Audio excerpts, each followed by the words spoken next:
Baik, terima kasih. Bismillahirrahmanirrahim. Assalamualaikum warahmatullahi wabarakatuh.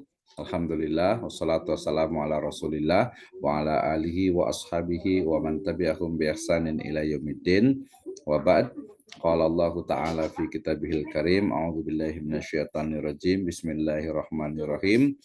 Nurun ala nur, yahdillahu linurihi may yasha, wa yadribullahu al-amsala linnasi wallahu bikulli syai'in alim.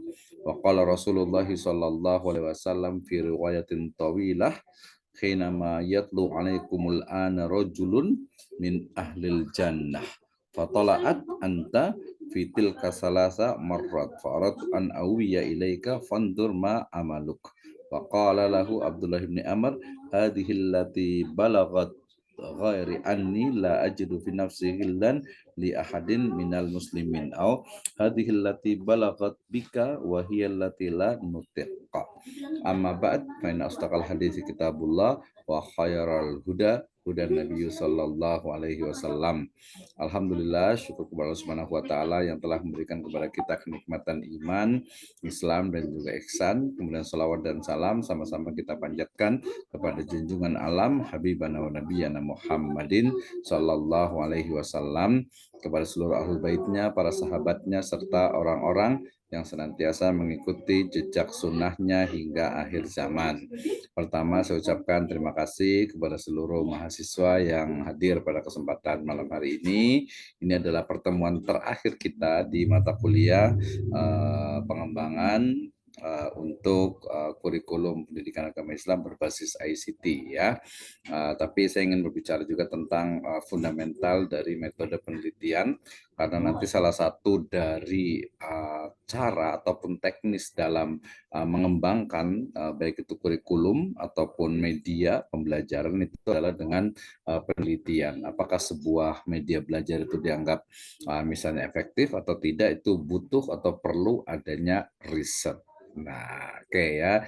Terima kasih untuk Bu Museti, Bu Nia, kemudian Pak Ansori Umar juga, kemudian juga ada Pak Laode Kaharudin, ada Pak Udini Mahfud, ada Ustadz Abu Hamad ya, Ustadz Nur Huda, dan juga Pak Lukman. Saya sampai lupa nih Bu, Pak Lukman ya. Baik, saya ingin berbicara tadi terkait dengan fundamental dari metode penelitian, artinya basic atau dasar dalam sebuah penelitian ya. Menurut saya ini sangat penting sekali untuk dibahas agar kita bisa memahami. Alhamdulillah yang sudah selesai di sini ada Bu Museti, kemudian Bu Nia juga sudah selesai untuk tesisnya. Jadi nggak apa-apa, kita belajar lagi fundamental karena nanti kan insya Allah akan jadi dosen gitu ya. Jadi harus paham untuk metode penelitiannya ya. Seperti biasa saya awali dari firman Allah Subhanahu wa taala dalam surat An-Nur 35 ya, dikatakan a'udzubillahi minasyaitonirrajim, bismillahirrahmanirrahim. Ya, langsung di belakangnya nurun ala nur ya, yahdillahu linurihi may yasha wa yadribullahu al-amsala linnas ya, cahaya di atas cahaya ya, artinya Allah Subhanahu wa taala itu adalah nur ya, cahaya yang berada di atas segala cahaya. Dan Allah Subhanahu wa taala memberikan cahaya kepada siapa saja yang dikehendaki ya, yang dikehendaki oleh Allah Subhanahu wa taala. Nah, ini kenapa ayat ini selalu saya sampaikan, karena ayat ini terkait dengan bagaimana mencari sebuah kebenaran ya, yang ujungnya adalah mencari kebenaran, cahaya di atas cahaya, kebenaran di atas kebenaran, yaitu Allah Subhanahu wa taala. Wallahu bikulli syai'in alim ya. Ini secara secara normatif dari ayat terkait dengan riset atau penelitian ya, sehingga kalau ada yang melaksanakan membuat tesis, kemudian nanti disertasi dan sebagainya, itu sebenarnya sedang mencari cahaya ya dari Allah Subhanahu wa taala. Nah, ya, kemudian yang kedua yang kita selalu diingatkan, ini sebuah riwayat terkait dengan bagaimana riset ya, metodologi atau metode penelitian atau penelitian sendiri itu sudah dilaksanakan ya oleh siapa? Oleh sahabat Nabi Shallallahu Alaihi Wasallam Oke, kita lanjutkan. Yang berikutnya, ketika bicara tentang penelitian, ya, tesis di sini, maka kita memiliki prinsip.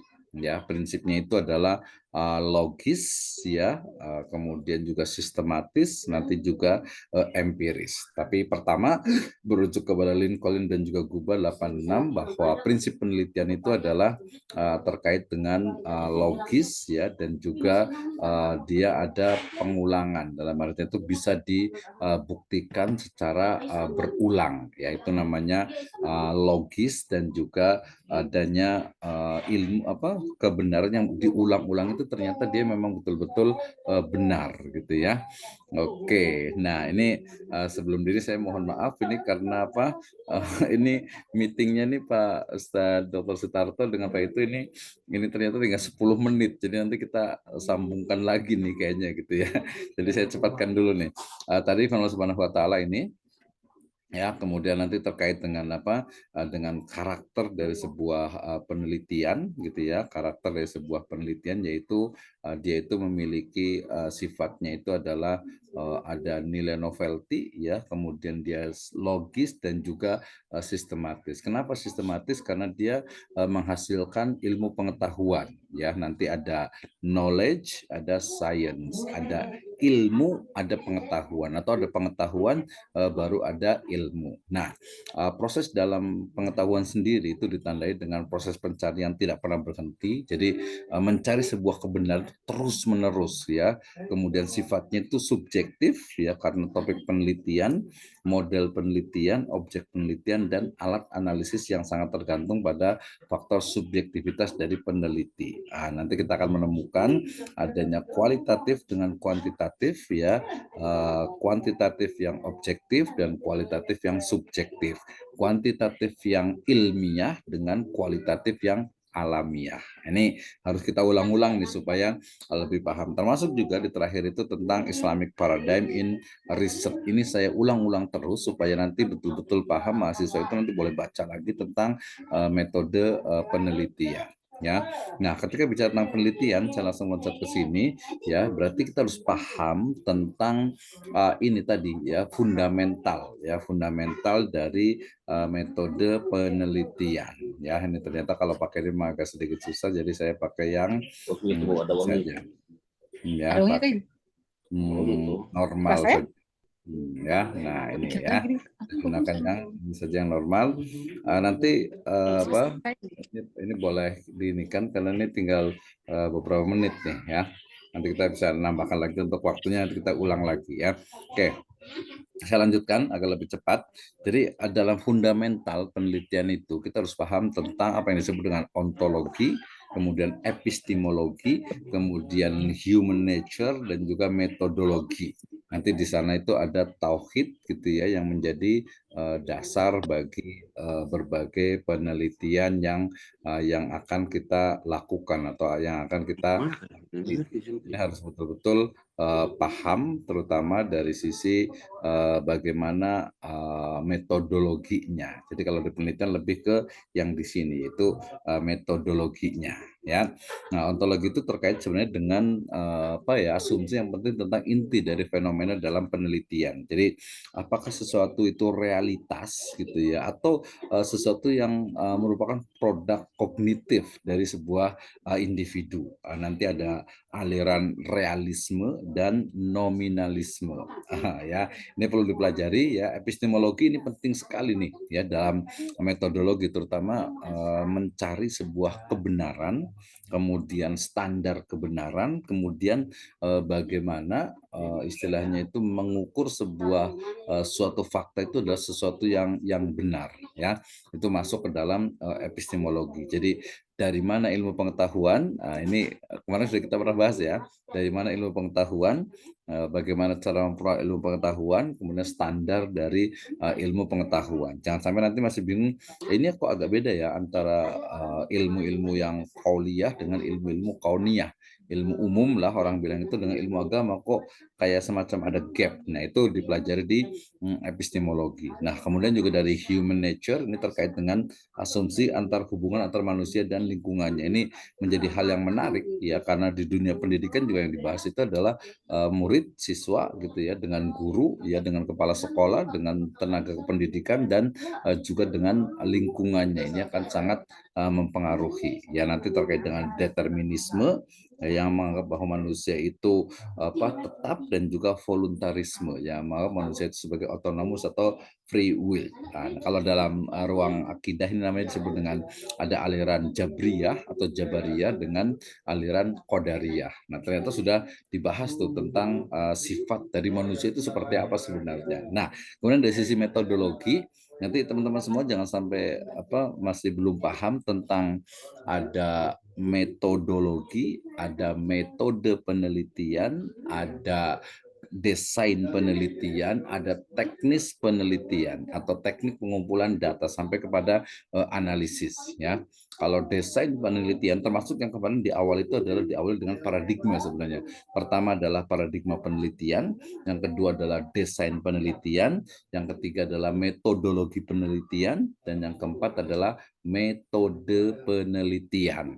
Nah, itu juga harus betul-betul dipahami ya. Kenapa? Karena nanti terkait dengan asumsi tentang bagaimana seorang berusaha menyelidiki dan mendapat pengetahuan tentang dunia sosial. Ya, sosial itu terutama yang diteliti kan manusia. Manusia nanti dari sisi misalnya kejiwaannya itu psikologi, dari sisi religiusitasnya itu masuk ke keagamaan, dari sisi fisiknya itu anatomi, dari sisi interaksinya itu sosiologi, dari sisi rasnya itu antropologi, dari sisi kesehatannya ilmu kedokteran, dari sisi interaksi di bidang pendidikan itu masuk ke ilmu pendidikan, interaksi di bidang ekonomi masuk ke ilmu ekonomi, dan seterusnya ya. Ini terkait dengan metodologi. Nah, pemilihan desain penelitian ini nanti harus ya paham. Jadi kalau udah walaupun sudah lulus gitu ya S2 gitu, magister, tapi kadang masih belum paham, nggak apa-apa. Tapi harus baca lagi, makanya nanti kalau bisa jadi dosen atau nulis buku minimal gitu ya. Jadi nanti ada field of inquiry terkait dengan penempatan bidang penelitian ya. Jadi nanti jangan sampai masih ada yang bingung, ini saya pakainya kenapa pakai kuantitatif ya, kenapa pakai kualitatif, kemudian bagaimana dengan mix method ya, kemudian paradigma yang digunakan itu seperti apa. Nah, ini sebenarnya dibahas tuh ya di YouTube, banyak sekali sudah pembahas itu sangat banyak sekali ya. Ini juga tadi yang saya sebut dengan desain penelitian. Jadi metode apa yang digunakan, metodologi apa yang menentukan pilihan dan penggunaan metode, perspektif teoritis apa yang berada di balik metode yang dipakai, sampai epistemologi apa yang mendukung perspektif teoritis tersebut. Ini di Crotty 1998 gitu ya. Nah, kemudian nanti ada beberapa langkah untuk penelitian ini ya. Epistemologi itu nanti antara objektivisme, konstruksionisme, ada subjektivisme. Sementara perspektif teoritis itu ada positivisme dan post-positivisme. Sekarang sudah ada kritisisme ya, kemudian juga interpretivisme dan juga postmodernisme. Dari sisi metodologi nanti kita tahu ada eksperimental ya, ini biasanya di penelitian tindakan kelas itu bisa pakai eksperimen. Ada juga etnografi, itu sebenarnya di tindakan kelas PTK juga bisa.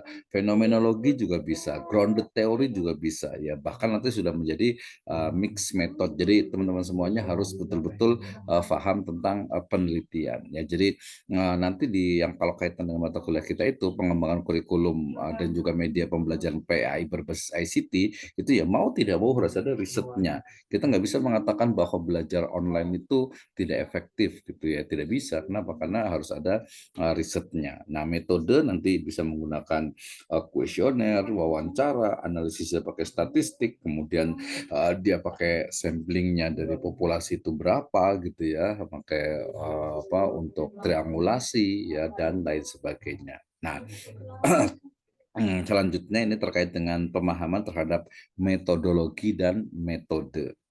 Nanti harusnya sih kita tanya satu-satu ya, tapi katanya kalau ditanya itu nggak enak, katanya nggak nyaman, padahal harusnya itu diskusi itu lebih mudah gitu ya. Jadi jadi harus paham tentang metodologi dan metodologi dan metode, yaitu harus paham. Ya, kemudian juga paradigma dalam penelitian itu harus dipahami ya. Kemudian ini perbedaan antara paradigma positivistik